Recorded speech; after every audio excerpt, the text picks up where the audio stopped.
IPL 2024లో భాగంగా అహ్మదాబాద్లో అద్భుత ప్రదర్శనతో దుమ్ములేపారు ఢిల్లీ క్యాపిటల్స్ బౌలర్లు.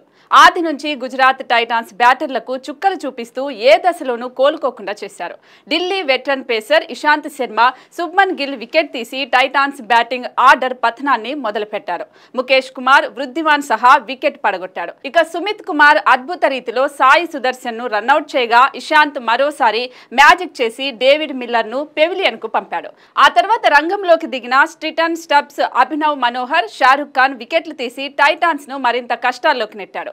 ఈ నేపథ్యంలో ఢిల్లీ ప్రధాన స్పిన్నర్ కుల్దీప్ యాదవ్ గుజరాత్ ఇన్నింగ్స్ లో 8వ ఓవర్ బౌల్ చేశాడు. అతడి బౌలింగ్ లో 5వ బంతికి రాహుల్ తెవాటియా షాట్ ఆడబోయి విఫలమయ్యాడు. కానీ అప్పటికే మరో ఎండ్లో ఉన్న అభినవ్ మనోహర్ తెవాటియా పరుగు తీస్తాడేమో అని క్రీజ్ వీడాడు. ఇంతలో బంతిని అందుకున్న ఫీల్డర్ ముఖేష్ కుమార్ ను వికెట్లకు గీరాటేయాల్సిందిగా పంత్ ఆదేశించాడు. ముఖేష్ కూడా నాన్ స్ట్రైకర్ ఎండ్ వైపు గురిపెట్టాడు. అయితే ప్రమాదాన్ని పసిగట్టిన తెవాటియా మనోహర్ ను వెంటనే వెనక్కి వెళ్లాలని సూచించగా అతడు సరైన సమయంలో క్రీజ్ లో చేరాడు.